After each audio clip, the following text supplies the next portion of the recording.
Can you please give a big round of applause to Daniel Lapo over here?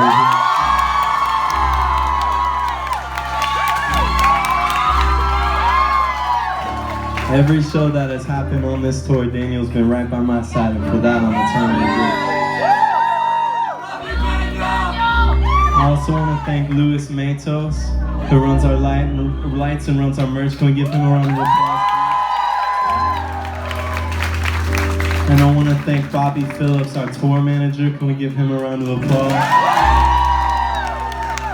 And last but not least, I want to thank on the boards tonight a man named Josh Daly, one of my dearest friends, and this is his last show for the Portraits World Tour, so can we please give him a round of applause? He's not going anywhere, he just had like some shit to do when we're going to Chicago, so this is his last show and it's... Yeah, you're fired, Josh! Just kidding, please don't leave, please don't leave. But truly, you know, this crew has become my family, and it takes a lot of effort and a lot of early mornings and late nights to put this show on. We're nearing somewhere around, by the time we reach February, we'll be at like, I think 115, 120 shows across 4 or 5 continents, so without these guys it would never happen. So truly, give one last round of applause, all right?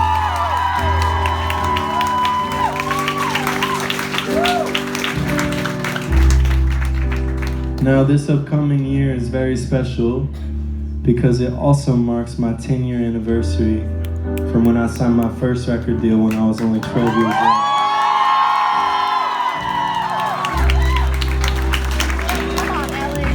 All because I played that cheeky Lady Gaga song. You guys remember that?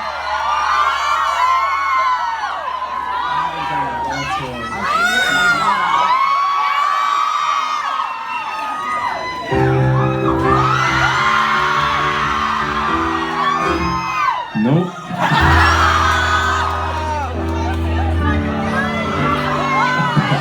Shout out to the guy that like got on top of the bar to film that. There's not enough money in Canada to make me play that song.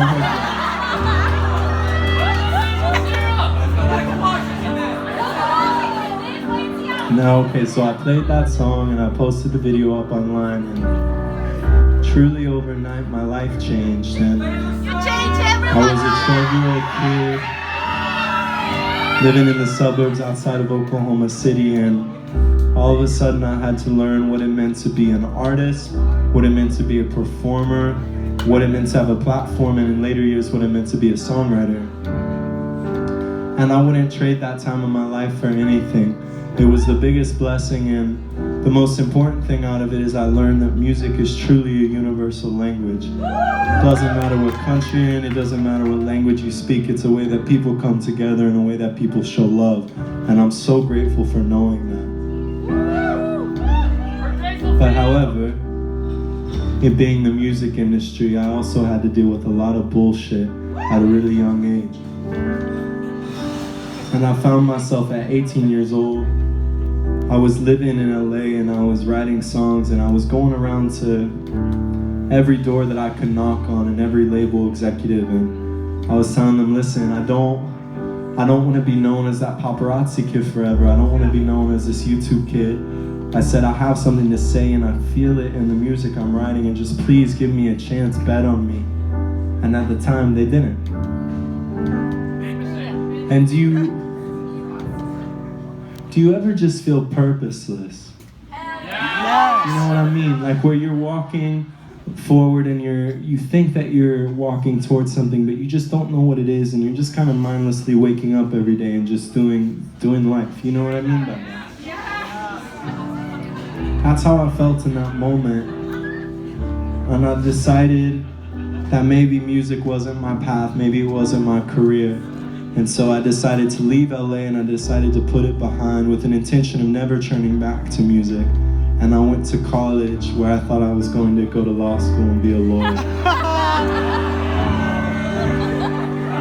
And I remember arriving that first week in school and just feeling that sense of purposelessness, and also feeling as if What I had loved so greatly had been hijacked, like it had been taken from me.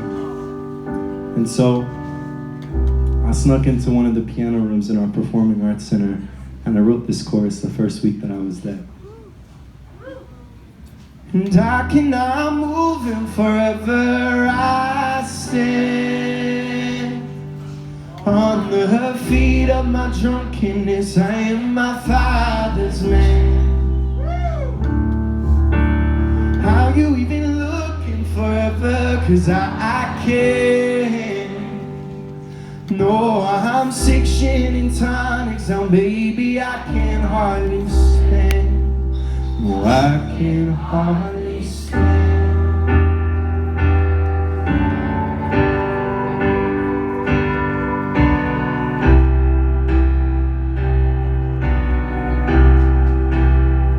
In those years that I was in school, for the first time in my life and for the first time in my career, I focused on myself, I focused on what I wanted to say and how I wanted to say it, and that's how Portraits came about.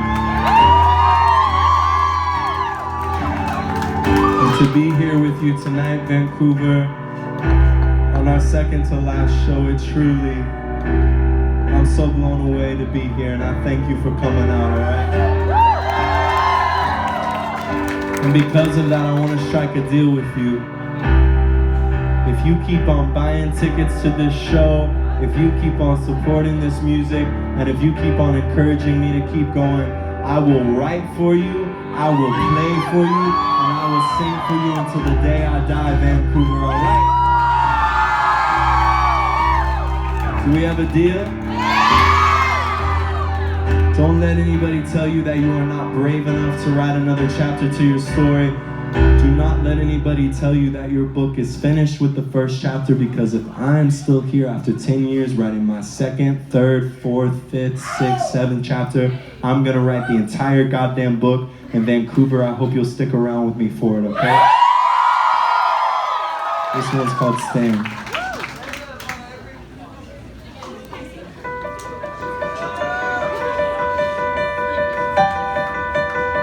You've got heart, and it's painted on, and I can see all the false views. I see through all that they do, and I'm brave when my words are covered, but I don't see me in my eyes anymore. Haven't seen him since that shirt. I cannot move, and forever I stand on the feet of my drunkenness. I am my Father's man. How you even looking forever? 'Cause I can't. No, I'm sick shit in tonics. Now baby, I can hardly stand. No, I can hardly stand.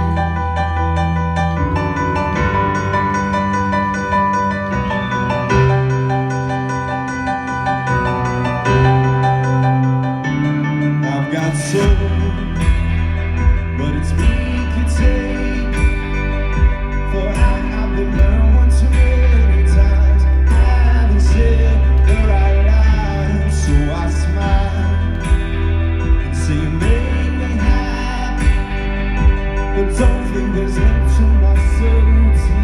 I've been dying for a drink, 'cause I cannot move in forever.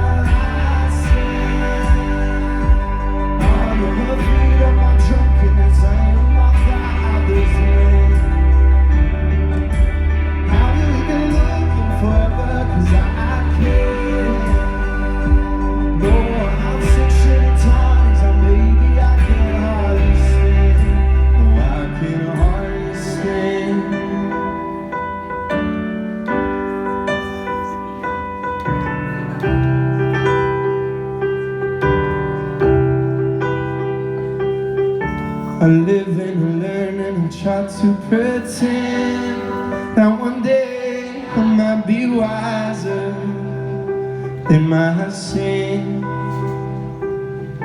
I live and I learn, let the hope sink in, that one day I might be wiser than my sin. in my sin, in my sin.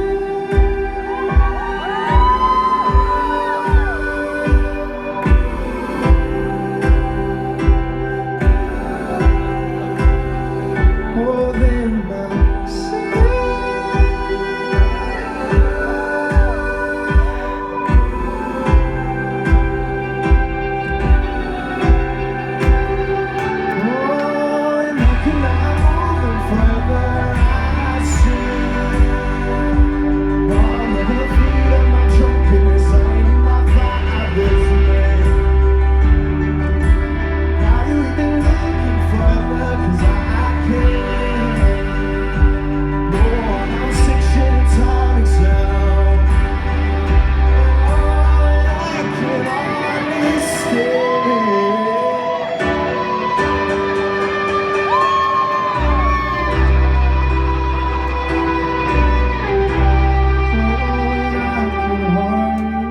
Hey.